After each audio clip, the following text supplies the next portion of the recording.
नमस्कार, जय माता दी। मैं हूं आपकी अपनी लाइफ डिजाइनर जीतू आचार्य। हरियाली तीज की, सिंघारा तीज की आप सभी को, पूरे देशवासियों को मेरी ओर से और मेरी टीम की ओर से हार्दिक शुभकामनाएं हैं। सौभाग्यवती महिलाओं का ये व्रत बहुत ही कठिन व्रत होता है। ये व्रत करवा चौथ से भी ज्यादा कठिन व्रत होता है, लेकिन जब आप किसी श्रद्धा के साथ किसी व्रत को करते हैं तो वहां कठिन नाम का शब्द जो है वो हट जाता है, कि वहां भाव और वहां भक्ति आ जाती है। भाव और भक्ति जब जुड़ जाते हैं तो किसी भी व्रत को सफल बना देते हैं। कौन से शुभ मुहूर्त हैं आपकी पूजा के?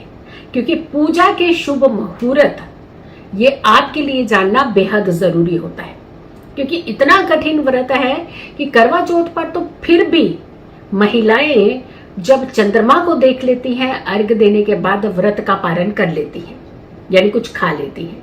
लेकिन हरियाली तीज का जो व्रत होता है, एक उदया तिथि से शुरू होता है और अगले दिन की उदया तिथि पर जाकर के समाप्त होता है। यानी शुक्ल पक्ष की पड़ने वाली तृतीया तिथि जब आरंभ होती है उदया के साथ, क्योंकि उदया से इसका महत्व माना जाता है, जो कि 7 तारीख का है, और सुबह सूर्योदय से स्टार्ट हो जाता है इनका व्रत महिलाओं का। और अगले दिन पूरी तिथि समाप्त होने के बावजूद जब सूर्य उदय होता है उसके बाद ही पारण किया जाता है विधि विधान से, तब महिलाएं जल भी ग्रहण करती हैं। तो बहुत कठिन व्रत होता है। हरी चीजों का इस्तेमाल ज्यादा किया जाता है, क्योंकि प्रकृति का ये रंग है, भगवान भोलेनाथ को प्रिय है प्रकृति, इसीलिए हरियाली नाम से भी इस व्रत को जाना जाता है, माना जाता है। और सबसे बड़ी बात है कि हरियाली का, प्रकृति का हमारे जीवन के अंदर एक अभिन्न अंग की तरह है। यानी हमारे आयुर्वेदा में भी हरी चीजों का खास करके इस्तेमाल किया जाता है। तुलसी है, नीम है, ऐसे बहुत सारी चीजों का जो हमारे स्वास्थ्य को उत्तम करने के लिए हरी चीजों का प्रयोग किया जाता है। और हरियाली तीज जो कि हरे रंग को रिप्रेजेंट करती है, तो हरियाली तीज पर हरे रंग को ज्यादा महत्व दिया गया है। हरे रंग की चूड़ियां पहनना, मेहंदी लगाना, आपको हरे वस्त्र पहनना, ये सारी चीजों का खास करके प्रयोग इस दिन किया जाता है। और जब हमने हरे रंग की मेहंदी की भी जब हम बात कर रहे हैं, तो हमने मेहंदी की एक वीडियो बनाई थी कि मेहंदी में खास करके बहुत सारे लोग हैं नाम में कुछ भी लिख देते हैं। तो हम ये कहते हैं कि कुछ एक चीजें जो होती है वो नहीं लिखी जाती। अगर जल्दी आप इस वीडियो को देख रहे हैं, मेहंदी अभी तक नहीं लगाई है, तो आप भी उस वीडियो को जरूर देख लीजिएगा। लेकिन आप जब पूजा की बात कर रहे हैं, पूजा में बैठने वाली महिला, सौभाग्यवती महिला, खास करके उसे 16 श्रृंगार जरूर इस दिन करने चाहिए। 16 श्रृंगार करके ही पूजा में आपको बैठना चाहिए।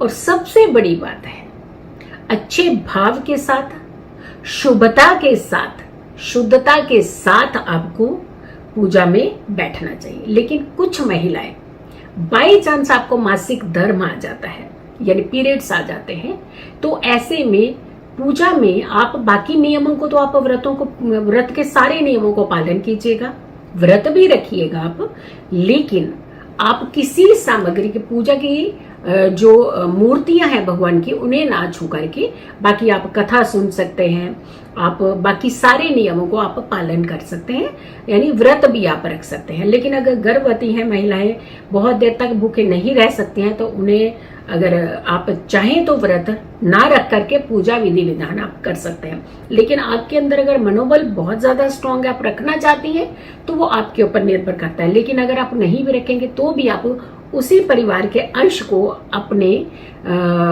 जीवन के अंदर लेकर के आ रही हैं, उस घर के अंदर लेकर के आ रही हैं, तो आप नहीं भी व्रत रखेंगे तो भी आपका समर्पण भाव जो है वो दिखता है। अब पूजा के कुछ मुहूर्त हैं जो बहुत अच्छे हैं। सबसे बड़ी बात है कि इस दिन बहुत अच्छे योग भी बन रहे हैं, बहुत अच्छे संयोग भी हैं, और ये व्रत भी बहुत उत्तम है। भगवान भोलेनाथ का और माँ पार्वती के पुनः मिलन का ये व्रत होता है, और बहुत कठिन तपस्या के बाद माँ पार्वती ने भगवान भोलेनाथ को पाया था। तो ये व्रत बहुत उत्तम व्रत के साथ साथ संतुलन का व्रत भी होता है, क्योंकि प्रकृति कहीं ना कहीं हमें संतुलित करती है। हमारे व्यवहार को, हमारे आचार को, हमारे विचार को, हमारे स्वास्थ्य को, और ये सारी चीजें जो होती है कहीं ना कहीं कंट्रोलिंग की तरफ इंडिकेट करती है, इशारा करती है। धैर्य और कंट्रोलिंग और इंद्रियों पर वश अगर आपके होता है तो व्रत हमेशा सफल ही होते हैं। पूजा का सबसे पहला शुभ मुहूर्त वो सुबह सुबह 5:45 से लेकर के 9:05 तक का है। तो ये पहली पूजा का आपका शुभ मुहूर्त होगा। सुबह की पूजा और संध्या की पूजा तो बहुत उत्तम मानी जाती है और कथा सुनना इस दिन बहुत शुभ माना जाता है। तो पहली पूजा का जो मुहूर्त है वो सुबह सुबह 5:45 से 9:05 तक का है। तो पहली पूजा आप इस मुहूर्त के बीच में कर सकते हैं। दूसरा शुभ मुहूर्त जो है सुबह 10:45 से लेकर के 12:27 ये दोपहर का है, यानी सुबह 10:45 में शुरू हो रहा है और दोपहर के 12:27 तक जो मुहूर्त रहेगा ये दूसरा मुहूर्त है।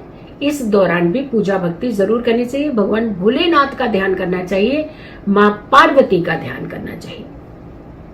और ये व्रत जितने भी आते हैं ये व्रत सिर्फ और सिर्फ खाना छोड़ने के व्रत नहीं होते हैं, परिवार में एकजुटता के व्रत होते हैं कि जब भी शिव परिवार की बात आती है तो यहाँ एक साथ रह करके मिल करके रहने की बात आती है।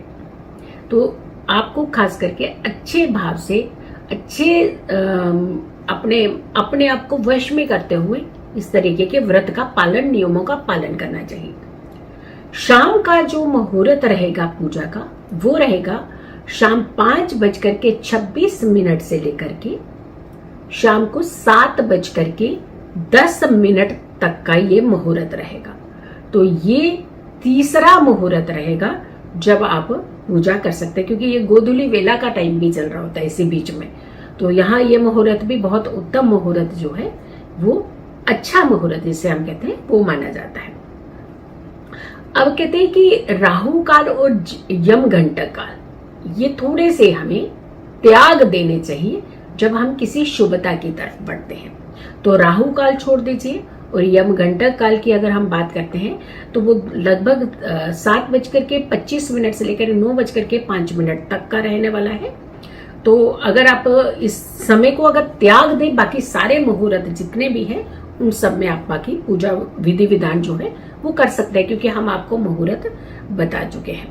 सो मुहूर्त में पूजा विधि विधान कीजिए और बहुत धैर्य से इस व्रत को रखिए और शांत चित्त से अपने अच्छे भाव से आप व्रत रखिएगा तो आपको सफलता जरूर मिलेगी। जो कन्याएं जिनके रिश्ते हो चुके हैं और शादी नहीं हुई है बट रिश्ते हो चुके हैं वो कन्याएं व्रत रख सकती हैं। और जो कन्याएं अच्छे वर की कामना कर रहे हैं वो माँ पार्वती का ध्यान करें, भोलेनाथ का ध्यान करें। महिलाएं खास करके इस दिन झूला जरूर झूलें, व्रत को करें, खुशी का इजहार करें, प्रकृति के साथ कुछ समय जरूर बिताएं, यानी अच्छी अच्छी हरियाली के बीच में जाकर के इन्हें कुछ समय जरूर व्यतीत करना चाहिए। ये उत्तम व्रत है आपके स्वास्थ्य के लिए, आपके मनोबल के लिए, आपके सौभाग्य के लिए और आपके इंद्रियों को वश करने के लिए। सो आपको बहुत बहुत शुभकामनाएं हैं हरियाली तीज की। खुश रहिए, स्वस्थ रहिए, पॉजिटिव रहिए। पॉजिटिव रहते हैं तो हर समस्या से हम दूर रहते हैं। जल्दी हाजिर होंगे एक अच्छी वीडियो के साथ। तब तक के लिए नमस्कार, जय माता दी, ओम नमः शिवाय, हैप्पी हरियाली तीज।